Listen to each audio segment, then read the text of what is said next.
നമഃ. യാ ദേവി സർവഭൂതേഷു ശാന്തിരൂപേണ സംസ്ഥിതാ നമസ്തസ്യൈ നമസ്തസ്യൈ നമസ്തസ്യൈ നമോ നമഃ. നമസ്കാരം. കണ്ണൂർ വിഷൻ ജ്യോതിഷത്തിലേക്ക് ഏവർക്കും സ്വാഗതം. ഇന്ന് ഈസ്റ്ററാണ്. എല്ലാവർക്കും ഈസ്റ്റർ ആശംസകൾ ആദ്യം തന്നെ പറഞ്ഞുകൊള്ളട്ടെ.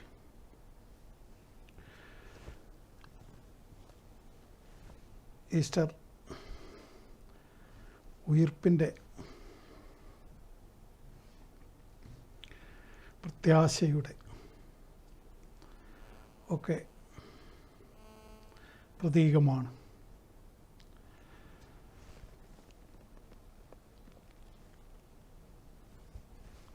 ഇനി മറ്റൊരു രാഷ്ട്രീയക്കാരുടെ ഉയർപ്പിൻ്റെ ഡേറ്റ് വരാനുണ്ട്. അത് അടുത്ത മാസമാണ്. അടുത്ത 4-ാം തീയതി കൊണ്ട് അതും അറിയാൻ പറ്റും. ആരൊക്കെ ഉയർത്തെഴുന്നേൽക്കും, ആരൊക്കെ കുരിശുമ്മിൽ തൂങ്ങും, ഇതൊക്കെ അടുത്ത 4-ന് അറിയാം.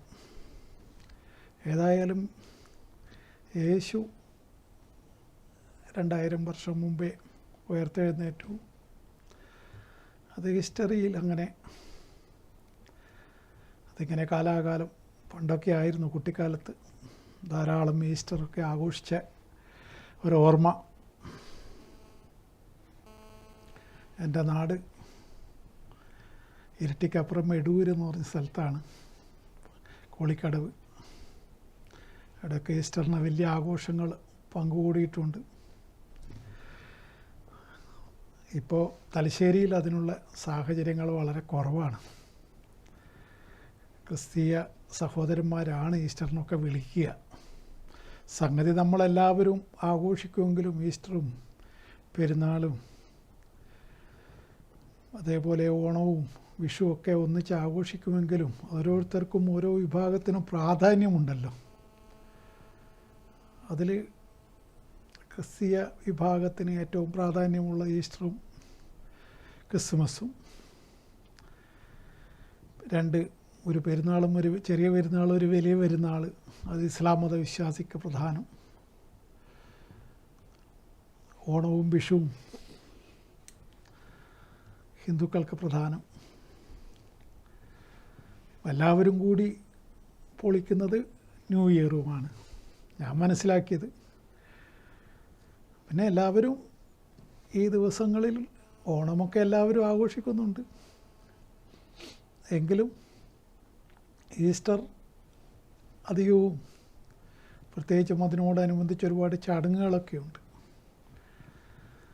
അപ്പം മുറി എന്നുള്ള ആ ചടങ്ങൊക്കെ ക്രിസ്തീയ ഭവനത്തിലല്ലേ നടക്കുന്നുള്ളത്. പെസഹാ വ്യാഴമായ ദിവസമാണ്. അതൊന്നും മറ്റുള്ളവരാരും ഇല്ലല്ലോ. ഈസ്റ്റർ പിന്നെ ബീവറേജിൽ പോയി ആഘോഷിക്കുന്ന ഹിന്ദുക്കൾ ഇഷ്ടം പോലെ ഉണ്ടാവും. ഏതായാലും നമുക്ക് അതെന്തോ ആവട്ടെ. നമുക്കിന്ന് പഠനത്തിൻ്റെ കാലമാണ്. പുതിയ കുട്ടികളെ എവിടെ, എങ്ങനെ, ഏതൊക്കെ കോഴ്സിനാണ് ചേർക്കേണ്ടത്, അല്ലെങ്കിൽ കുട്ടിക്ക് വിചാരിച്ച മാർക്ക് കിട്ടാതെ പോയത് എന്തുകൊണ്ട് എന്നുള്ളതിനെ കുറിച്ചൊക്കെ നമുക്ക് ബുധനെക്കുറിച്ച് പറയാം. രാഷ്ട്രീയം നമ്മളെ മേഖലയല്ലല്ലോ, അതൊന്നും നമുക്ക് വിഷയമാക്കേണ്ടതില്ല. ഒരു കോൾ ഉണ്ട്. ഹലോ. ഹലോ, എവിടുന്നാണ്? പെർളശ്ശേരി. എവിടുന്ന്? പിന്നെ പറയൂ, ഡേറ്റ് പറയൂ. May hello hello hello May 21, 2004 പകൽ 12:34. ഹലോ. മെയ് 27. മെയ് 27 പറഞ്ഞത്?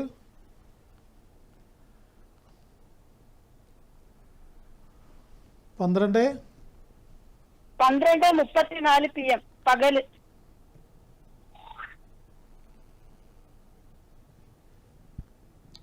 നക്ഷത്രം മകൻ നക്ഷത്രമാണോ? മകൻ നക്ഷത്രമാണോ? അല്ല, ഏതാ ഡേറ്റ് പറഞ്ഞത്? May 21, okay okay. 2004. മകയിരം. ഓക്കെ, മെയ് 21, 2004 പകല് 12:34. ശരി, ഓക്കെ. ആരുടേതാണ്? ഹലോ, മോളത്. മകളതോ? ആ, എന്താണ് മകളെ കുറിച്ച് അറിയേണ്ടത്? മകയിരം തന്നെ മകയിരം തരും. ജോള് ജോലിയെല്ലാം കിട്ടുമെന്ന് ചോദിക്കണ്ട്, അറിയണ്ടിട്ട്. ജോലിയെല്ലാം കിട്ടുമെന്ന് അറിയണ്ടിട്ട്. ഇപ്പം വ്യാഴദശ തുടങ്ങിക്കഴിഞ്ഞു. വ്യാഴം പൊതുവെ അനുകൂലമാണ്. അതിൻ്റെ ഗുണം പൂർണ്ണമായിട്ട് കിട്ടണമെങ്കിൽ 28 കഴിയണം. 2 വർഷം കഴിഞ്ഞാലാണ് അതിൻ്റെ പൂർണ്ണ ഫലങ്ങൾ ലഭിക്കുക. ഏതായാലും ഇത്രയും കാലം വളരെ മോശപ്പെട്ട സമയമായിരുന്നു സർപ്പദശ. അത് ഈ കഴിഞ്ഞ മാസം 10-ാം തീയതി കൊണ്ട് തീർന്നു. 25 ദിവസമായിട്ട് രാഹുദശ. പക്ഷേ ഇപ്പോഴും ദശാസന്ധി ദോഷമുള്ള സമയമാണ്. അതുകൊണ്ട് കുറച്ച് വാഹനമൊന്നും ഉപയോഗിക്കുന്നില്ലല്ലോ? ഇല്ല, വാഹനം ഓടിക്കില്ല. വാഹനമൊന്നും ഇപ്പം ഈ ദശാസന്ധി സമയത്ത് വാഹനങ്ങളൊന്നും ഉപയോഗിക്കാൻ പാടില്ല. ഇത് ഈ സന്ധ്യയൊക്കെ കഴിഞ്ഞാൽ കുറച്ച് മാറ്റങ്ങൾ വരാൻ തുടങ്ങും. അതൊരു ഇനിയും 2 മാസം ചുരുങ്ങിയതുണ്ടാവും. ഏറ്റവും ചുരുങ്ങിയ സന്ധി ഏപ്രിൽ, മെയ്, ജൂൺ കൊണ്ട് സന്ധി കഴിയും. ദശാസന്ധി എന്ന് പറയും. ജോലിയൊക്കെ കിട്ടും. അതെന്ത് ജോലിക്കൊന്നും വ്യാഴദശയല്ലേ നടക്കുന്നത്. ഇപ്പം ബിടെക് മെയിൽ കഴിയും. ഇപ്പം ക്യാമ്പസ് ഇപ്രാവശ്യം അധികം വന്നിട്ടില്ല, ജോലിയൊന്നും കിട്ടിയിട്ടില്ല. അതുകൊണ്ട് ഇപ്പം അത് ഞാൻ പറഞ്ഞല്ലോ, ഈ 25 ദിവസം മുമ്പ് വരെ വളരെ മോശമായ സമയമായിരുന്നു. അത് ഇനി മാറ്റം വരും. വ്യാഴത്തിൽ എല്ലാം കൊണ്ടും കുട്ടി നല്ല നിലയിലേക്ക് വരുമെന്നാണ് ഞാൻ ബലം പറയുന്നത്.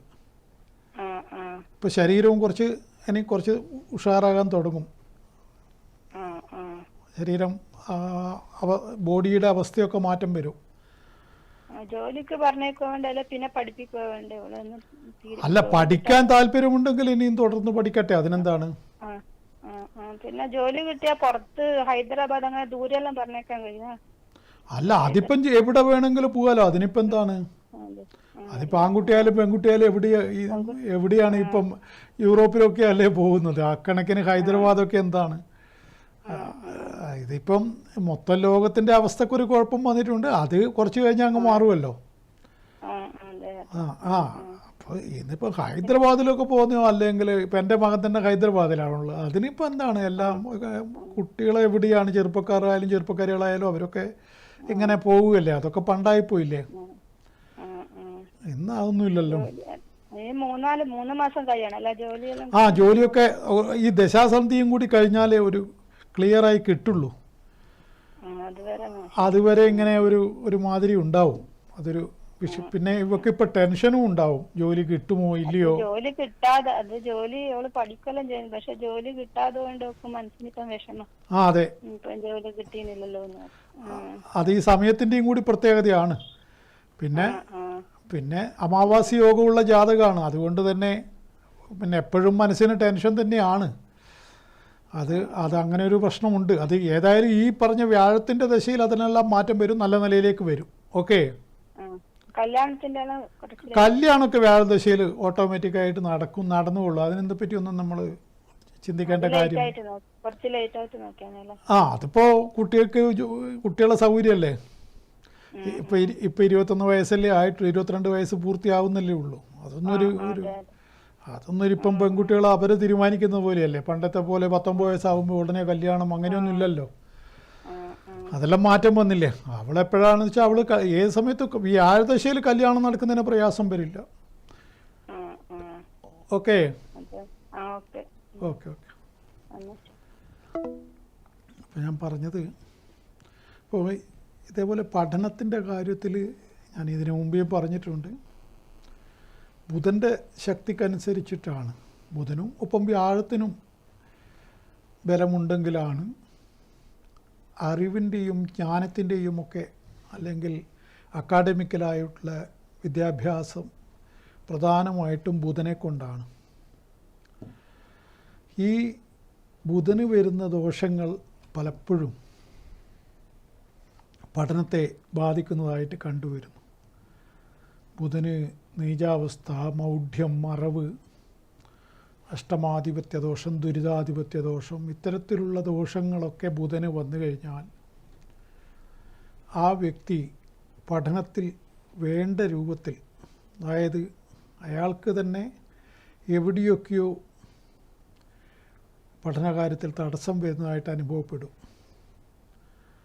അത് കൊണ്ട് തന്നെ ഈ ഉയർന്ന വിദ്യയൊക്കെ ആഗ്രഹിക്കുന്നവർ ഇതൊക്കെ അന്ധവിശ്വാസമാണോ എന്ന് വിചാരിച്ച് തള്ളുന്നവർക്ക് പിന്നെ അതൊന്നൊരു വിഷയമല്ല, ഇതിലൊന്നും വലിയ കാര്യമില്ല.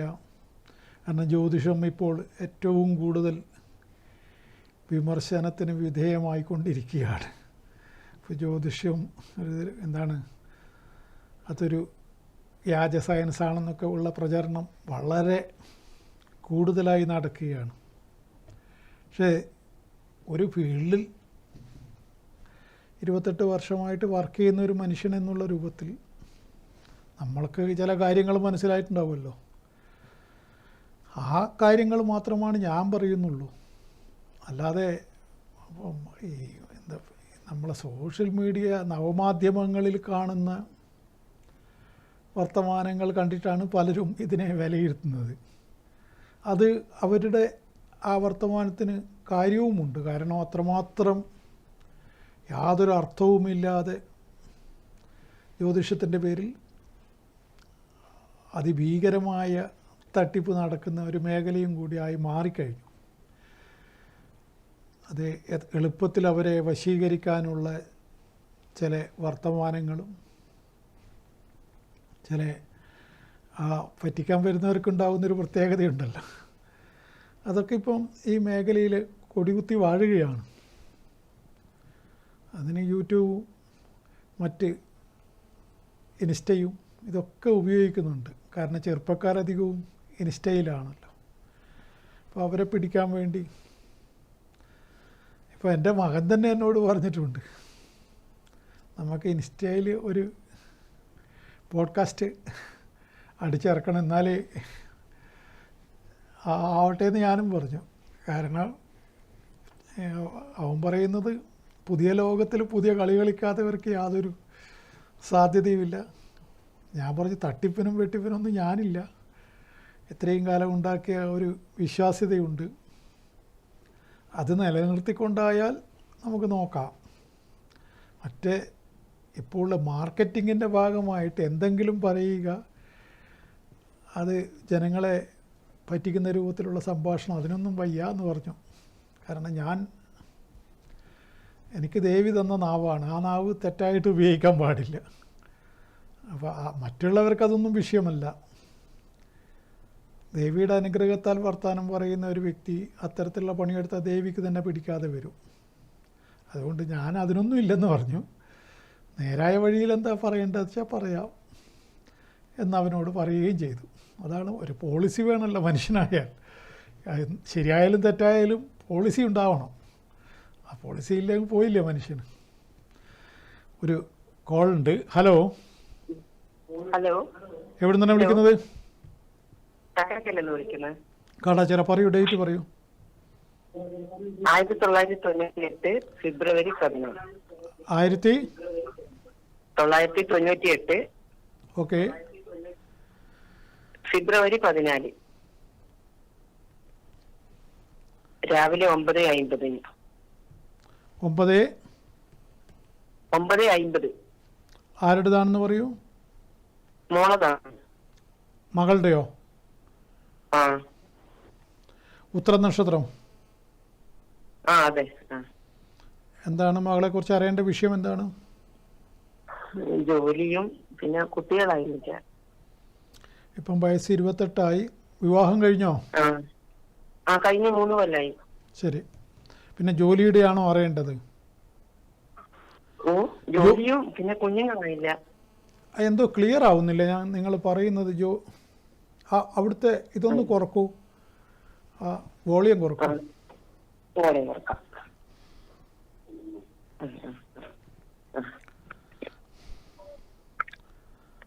ഹലോ. ഹലോ. ആ ഹലോ. കുട്ടികളായിരുന്നില്ല, 3 വർഷമായി കല്യാണം കഴിഞ്ഞിട്ട്. കുഞ്ഞുങ്ങളാവുന്നില്ലെന്നോ? അത് ഈ ശനിയുടെ അപഹാരം ഈ 10-ാം മാസം വരെയുണ്ട്. അതുവരെ വളരെ മോശപ്പെട്ട സമയമാണ്. ഇപ്പോൾ രാഹുദശയിൽ ശനിയുടെ അപഹാരം നടക്കുകയാണ്. ഇപ്പോൾ രാഹുവിൽ ശനി എന്ന് പറഞ്ഞാൽ ഇത് വളരെ മോശപ്പെട്ട ഒരു ശനിയാണ്. അതാണ് ആരോഗ്യ സംബന്ധമായിട്ടും പ്രശ്നങ്ങൾ വരും. വലിയ പ്രശ്നമാണ്, ആരോഗ്യ സംബന്ധം വലിയ പ്രശ്നമാണ്. മനസ്സിന് നോക്കൂ പ്രയാസം. എങ്ങനെ? മനസ്സിനും പ്രയാസം, ആരോഗ്യ പ്രശ്നവും. അതെ, അതാണ് ഞാൻ പറഞ്ഞത്. അത് അവളുടെ യൗവനം കൊണ്ട് മാത്രം പിടിച്ചു നിൽക്കുന്നതാണ്. യൗവനത്തിന്റെ ആനുകൂല്യമുണ്ടല്ലോ. ഇങ്ങനെയുള്ള സമയമൊക്കെ പ്രായമുള്ളവർക്ക് വന്നാൽ വളരെ ബുദ്ധിമുട്ടി പോകും. അപ്പോൾ ഇതിപ്പോൾ ഇനിയിപ്പോൾ 7 മാസമല്ലേ ഉള്ളൂ, സാരമില്ല, സഹിക്കാൻ പറയൂ. അത് കഴിഞ്ഞാൽ കാര്യങ്ങൾ മാറ്റം വരും. കുഞ്ഞുങ്ങൾ ജനിക്കുകയും ചെയ്യും. ആ പെൺകുട്ടിയാണ് ജനിക്കുക.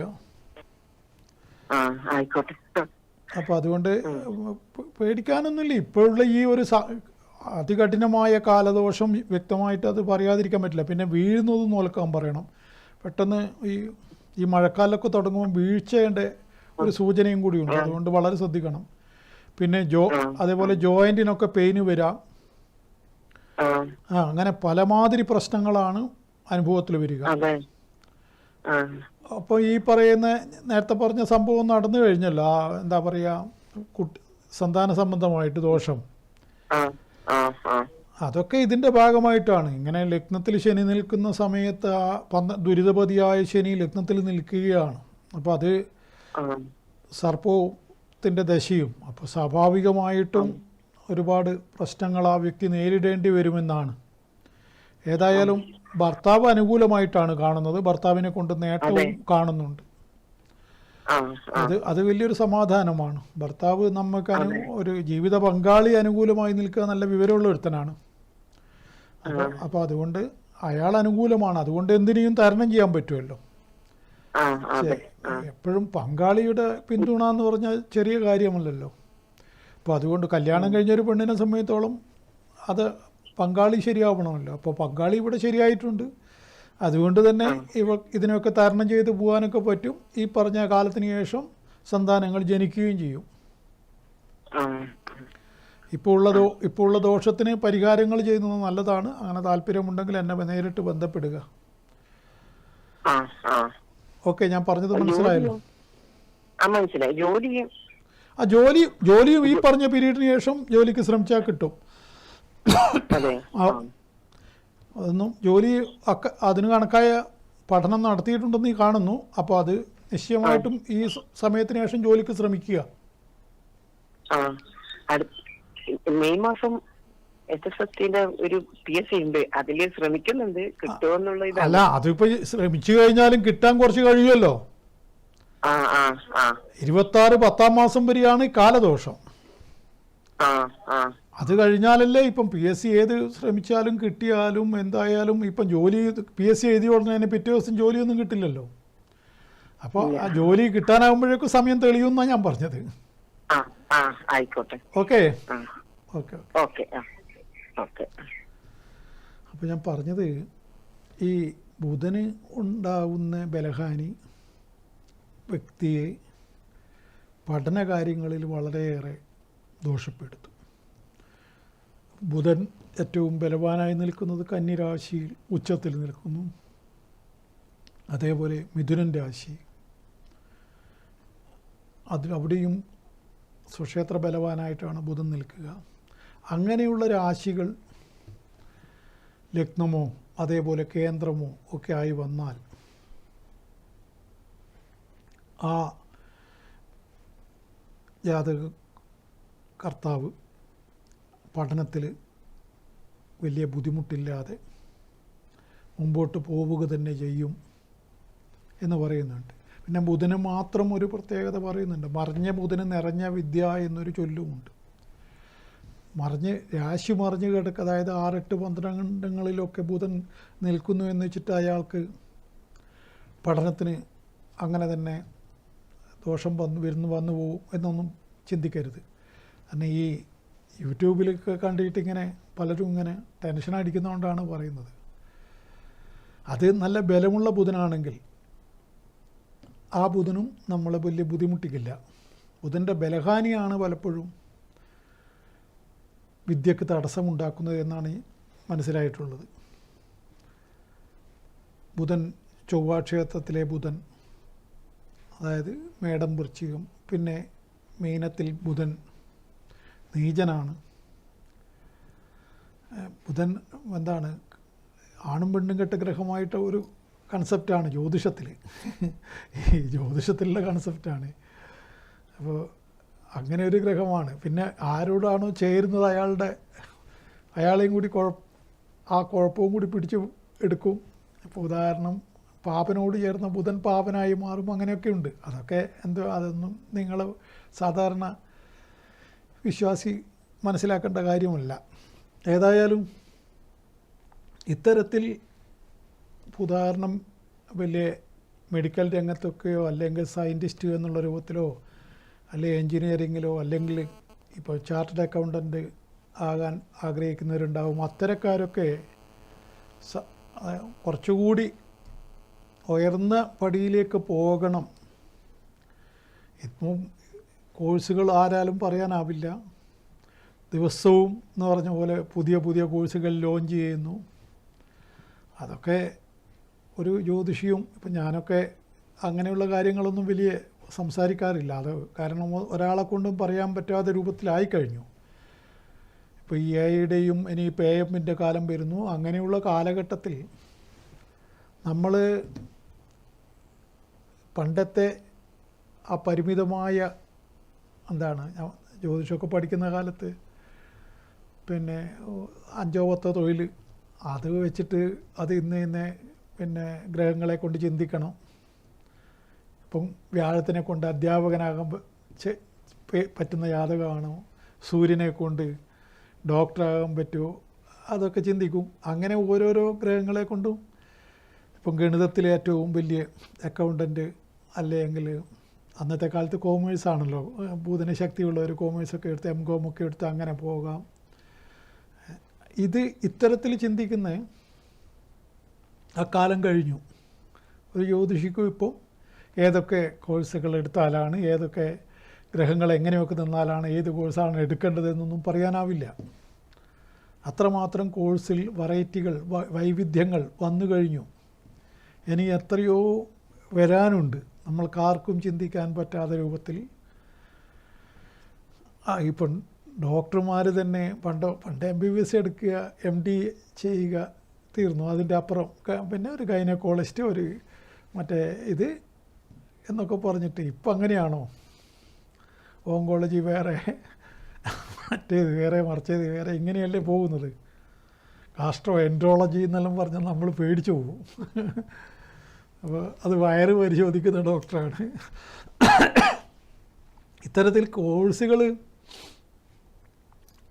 പലതരത്തിലും പണ്ടൊക്കെ പിന്നെ കാർഡിയോളജിസ്റ്റ്, പിന്നെ ഇപ്പോൾ പൾമനോളജിസ്റ്റ്, ന്യൂറോളജിസ്റ്റ്, അങ്ങനെ ഏതെല്ലാം സെക്ഷൻ അനന്തമാണ്. അപ്പോൾ ഇതിനിടെ വന്ന് ഒരു പിന്നെ MD ചെയ്യാൻ പോവുകയാണ്, PG ചെയ്യാൻ പോവുകയാണ്, ഏതാണ് എടുക്കേണ്ടതെന്ന് ഞാൻ ആകെ അന്തം വിട്ടുപോയി. ആ ചെറുപ്പക്കാരിയോട് എന്ത് പറയാനാണ്, ഏതെടുക്കാനാണ് പറഞ്ഞു കൊടുക്കേണ്ടത് ഒന്നും മനസ്സിലാവത്തില്ല. ഞാൻ ആലോചിച്ചത് എനിക്കൊരു എത്തുംപിടിയും കിട്ടുന്നില്ല. അവസാനം ഭാഗ്യത്തിന് ഞാൻ ചോദിച്ചു താല്പര്യം ഏതിനാണെന്ന് ചോദിച്ചു. കണ്ണിനാണെന്ന് പറഞ്ഞു.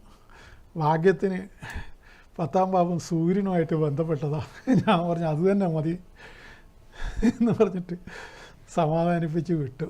കണ്ണ് ഡോക്ടറാകാൻ ഉപദേശിച്ചു. അതുകൊണ്ട് ആ കുട്ടിക്കും വലിയ പ്രശ്നമില്ല.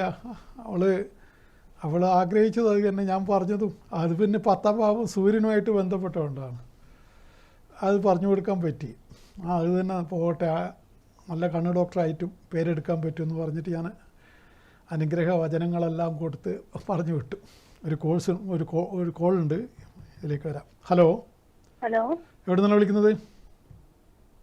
നെടുമ്പ്രം. നെടുമ്പ്രം, പറയൂ. 1990 ജൂലൈ 3.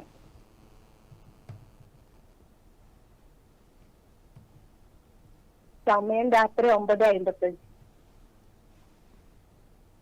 9:55.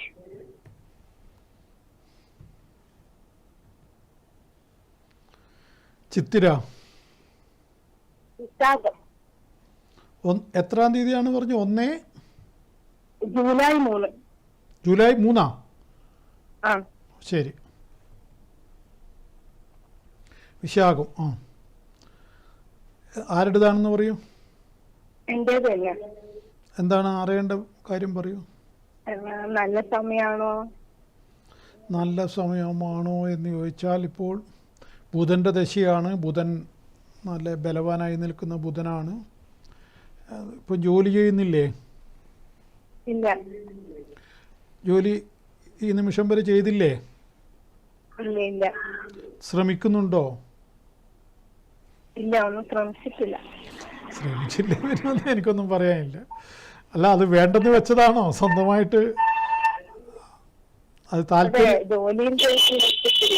താല്പര്യമില്ലാതെ കൊണ്ട് ഉപേക്ഷിച്ചതാണോ? അത് വേണ്ടെന്ന് വെച്ചതാണോ? അത് പിന്നെ ആരോടും പറഞ്ഞിട്ട് കാര്യമില്ല. കാരണം ഇത് ജോലിയൊക്കെ ചെയ്യേണ്ടവളെ ജാതകമായത്. സ്വന്തമായിട്ട് വരുമാനമൊക്കെ വരണ ഭയങ്കര യോഗമുള്ള ജാതകമല്ലേ. എന്നിട്ട് എന്താണ് അങ്ങനെ തീരുമാനിച്ചു കളഞ്ഞത്? അല്ല, അങ്ങനെ വലിയ വിദ്യാഭ്യാസമൊന്നും ഇല്ല. ഡിഗ്രി കഴിഞ്ഞപാട് കല്യാണം കഴിഞ്ഞു. ശരി ശരി. അതിന് വിദ്യാഭ്യാസം നമ്മൾ ശ്രമിച്ചാൽ എന്തും നേടാൻ പറ്റുമെന്നായിരുന്നു ഞാൻ പറഞ്ഞതിൻ്റെ അർത്ഥം. ഇവിടെ ബുധനും ഗുരുവും കൂടി യോഗം ചെയ്ത് നിൽക്കുകയാണ്. മാളവി യോഗക്കാരിയാണ്. 11ലാണ് ശനി നിൽക്കുന്നത്. ജാതകം കണ്ടാൽ കൊതിച്ചു പോവും. അല്ല, അതേപോലെ തന്നെയല്ലേ ജീവിതവും? നല്ല ജീവിതമല്ലേ? അല്ല, ജീവിതത്തിന് വിഷമമൊന്നുമില്ലല്ലോ. അത് മതി. ഇനിയിപ്പോൾ അത് മറ്റുള്ള കാര്യം ചിന്തിച്ചിട്ട് കാര്യമില്ലല്ലോ. കാരണം ഇത് അങ്ങനെ പോയിരുന്നെങ്കിൽ വലിയ ഉയരത്തിലേക്ക് എത്താമായിരുന്നു എന്നാണ് ഞാൻ പറഞ്ഞത്.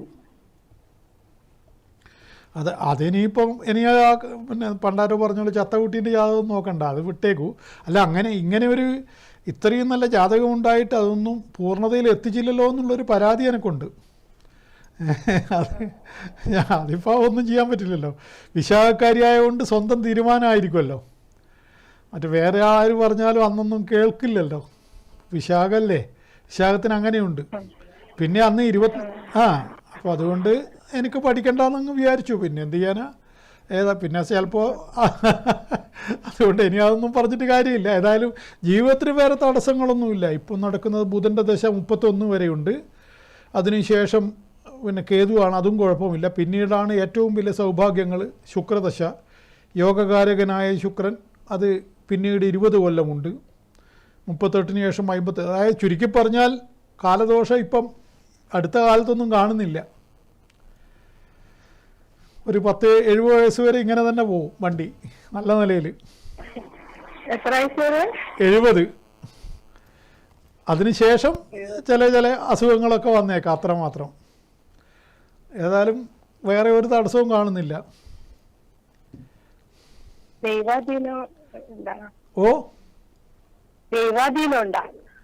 ദൈവാധീനം ജഗൽ സർവം എന്നാണ്. ദൈവാധീനമേ ഉള്ളൂ ഈ ജാതകത്തിൽ. അതാണ് എന്നെ വല്ലാതെ അമ്പരപ്പിക്കുന്ന ഒരു ജാതകമാണിത്. ഇങ്ങനെയൊന്നും പിന്നെ അത്രമാത്രം ജാതകം ടോപ്പാണ്. എന്നിട്ട് എന്തേ പറ്റിയെന്ന് എനിക്കും മനസ്സിലാവുന്നില്ല. അല്ല, അതുകൊണ്ടിപ്പം ദൈവം സഹായിച്ചിട്ട് ഇപ്പം ഈ നിമിഷം വരെ ഒന്നിനും കുഴപ്പമൊന്നുമില്ലല്ലോ. ഉണ്ടോ?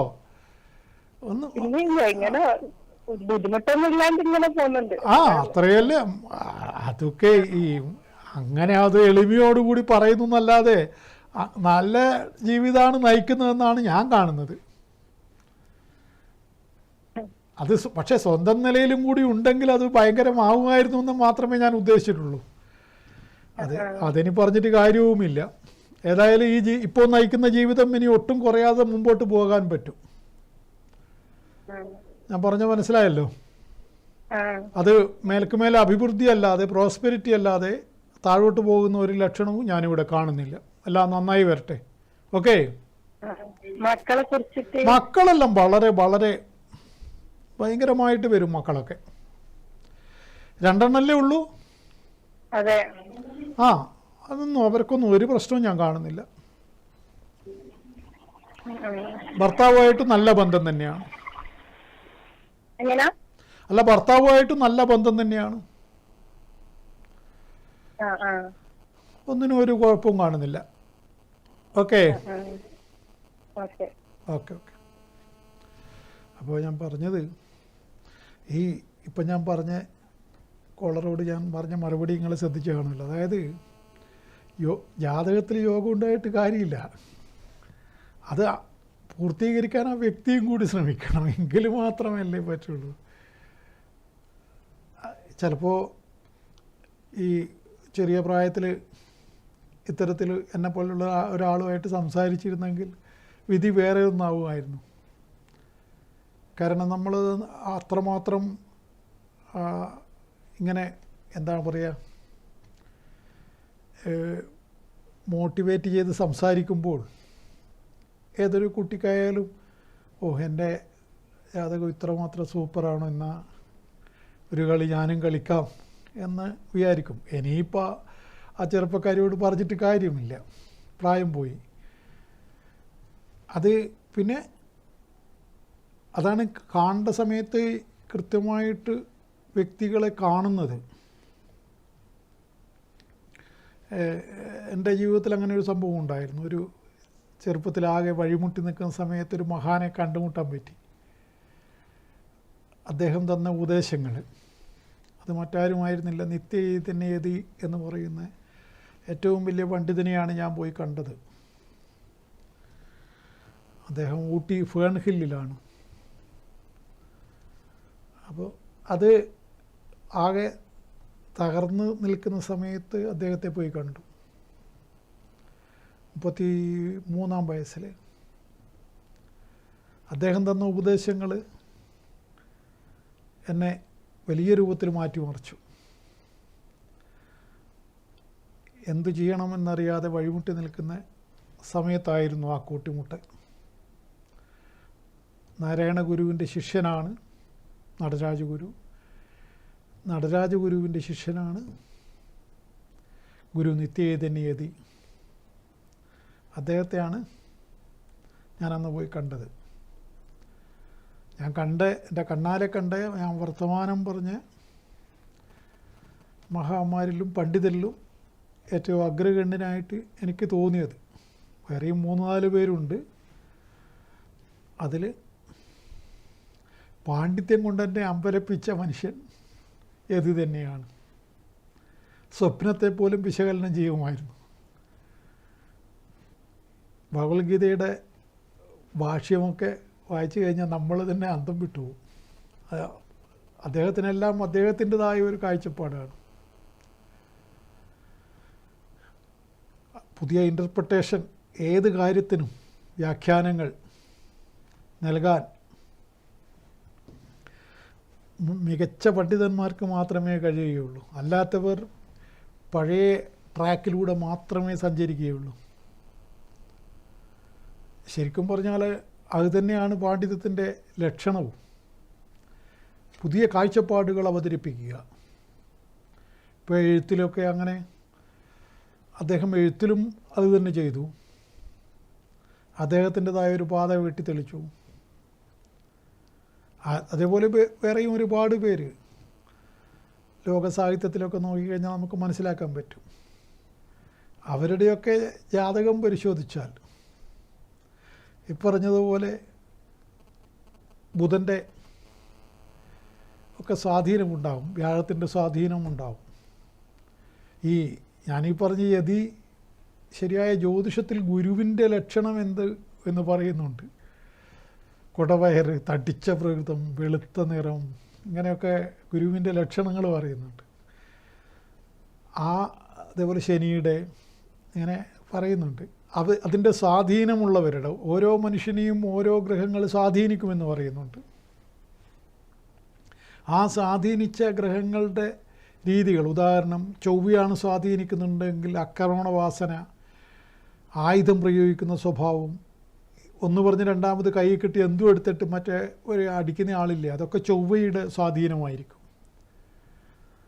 ഈ ഗുരുവിൻ്റെ സ്വാധീനമുണ്ടായാൽ ഉപദേശിക്കാനുള്ള സ്വഭാവമാണ് അവരിൽ കൂടുതലായിട്ടുണ്ടാവുക.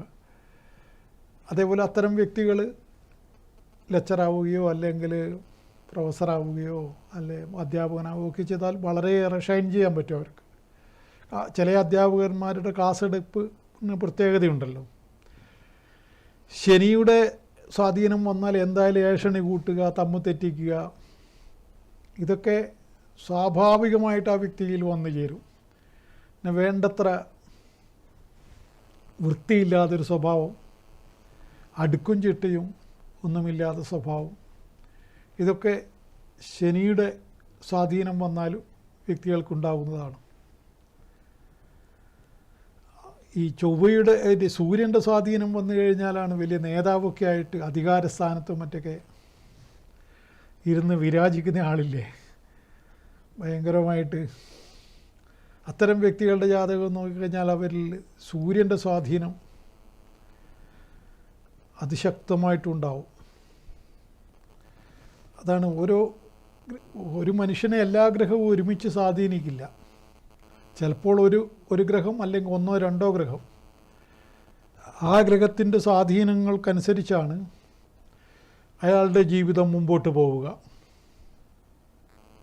അതിൽ നല്ല സ്വാധീനവും മോശ സ്വാധീനവും ഉണ്ടാവും. അത് ജാതകം പരിശോധിച്ചാൽ നമുക്ക് മനസ്സിലാക്കാൻ കഴിയും. അതുകൊണ്ടാണ് ഞാൻ പറഞ്ഞത് ബുധൻ്റെ ഒക്കെ സ്വാധീനം എത്രത്തോളം ഉണ്ട് എന്നുള്ളതൊക്കെ ജാതകം നോക്കി മനസ്സിലാക്കണമെന്ന്. ഒരു കോൾ ഉണ്ട്, ശേഷം ഇതിലേക്ക് വരാം. ഹലോ. ഹലോ, എവിടെ നിന്നാണ് വിളിക്കുന്നത്? എവിടെ? മേലെ ചൊവ്വ. പറയൂ. 26/5/1951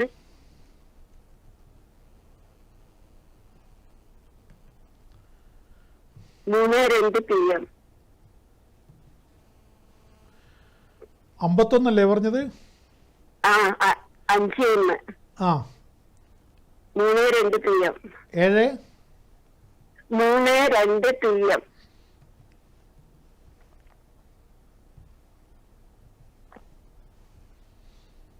തിരുവോണം. എന്റെ കണ്ണിന്റെ ഒരു കാര്യമുണ്ട്, അതറിയാൻ വേണ്ടിയിട്ടാണ്. കണ്ണിന്റെ കാഴ്ച കുറഞ്ഞു. കണ്ണിൻ്റെ കാഴ്ച അത് പണ്ടേ ഉള്ളത് തന്നെയല്ലേ പ്രശ്നം? അതെ. ഇപ്പോൾ ശനിയുടെ അപഹാരം നടക്കുന്നു 28 വരെ. അതിന് ഓപ്പറേഷൻ കഴിഞ്ഞില്ലേ? ഇപ്പൊ തീരെ മങ്ങുന്നുണ്ടോ കാഴ്ച? കുറച്ച് മങ്ങിയിട്ടാ ഉള്ളത്. ഡോക്ടറെ കണ്ടില്ലേ എന്നിട്ട്? ഡോക്ടറെ എപ്പം കാണലുണ്ട്. ഇനിയപ്പോ അതിപ്പം എന്തായാലും അത് ഇനി അങ്ങനെ തന്നെ. 77 ഇപ്പം 74 വയസ്സായല്ലോ. എപ്പോഴും പുറത്തേക്കൊക്കെ ഇറങ്ങുമ്പോഴാണ് കൂടുതൽ ശ്രദ്ധിക്കേണ്ടത്. സ്വന്തം വീട്ടിൽ എല്ലാ സ്ഥലവും നല്ലോണം പരിചയം ഉണ്ടാവുമല്ലോ. അതുകൊണ്ട് അത് പേടിക്കേണ്ട. എവിടെയാണ് കാല് കുത്തുമ്പോൾ ശ്രദ്ധിക്കേണ്ടതെന്നൊക്കെ അറിയാലോ. മറ്റു വീടുകളിലൊന്നും ഇനി പോകണ്ട.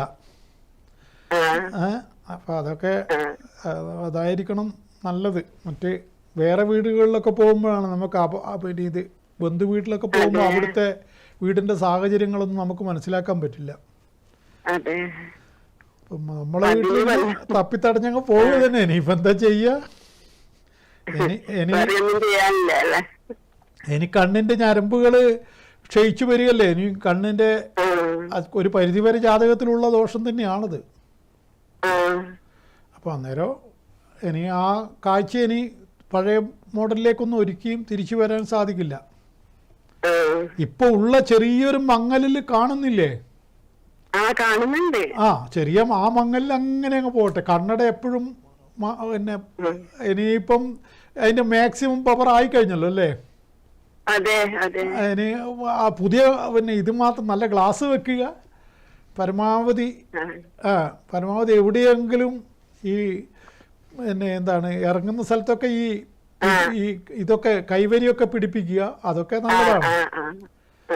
അപ്പോൾ ഈ കണ്ണിൻ്റെ പ്രശ്നം കൊണ്ട് വീഴ്ചയാണല്ലോ നമ്മൾ ശ്രദ്ധിക്കേണ്ടത്.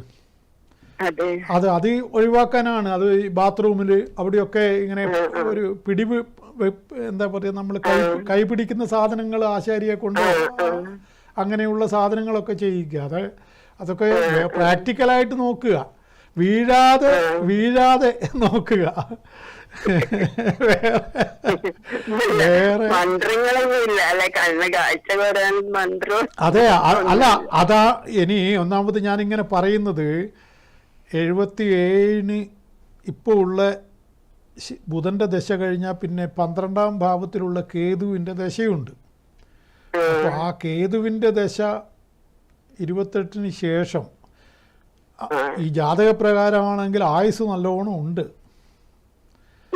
അപ്പോൾ ഈ വീഴ്ച ഒന്ന് ഒഴിവാക്കണം, കേതുവിൽ വീഴാനുള്ള സാധ്യതയുണ്ട്.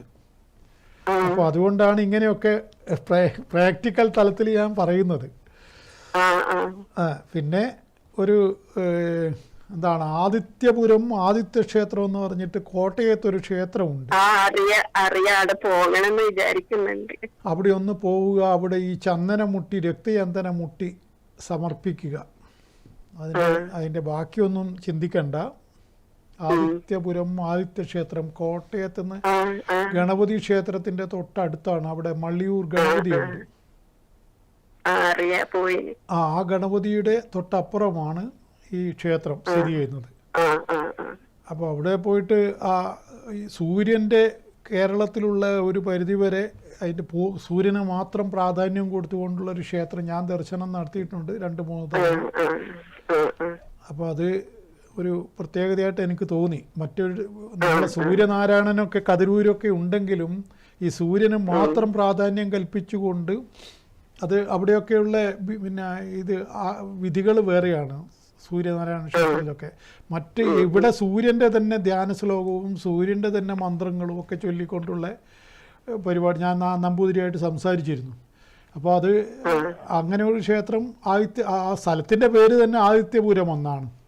അപ്പോൾ അതിൽ നിന്ന് തന്നെ മനസ്സിലാക്കാമല്ലോ. അപ്പോൾ ആ ക്ഷേത്രത്തിലൊന്ന് പോവുക, കണ്ണിന് കുഴപ്പമുള്ളവർ അവിടെ അത് നമ്പൂതിരിയോട് പറയുകയും വേണം. അയാൾ കുറച്ച് ചില എണ്ണയൊക്കെ തരും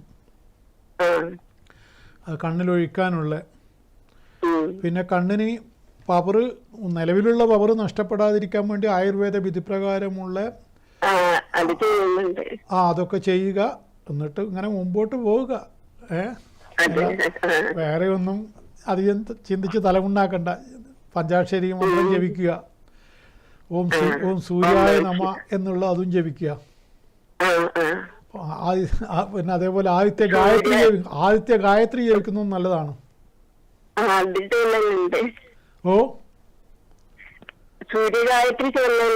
മതി. അതൊക്കെ മതി.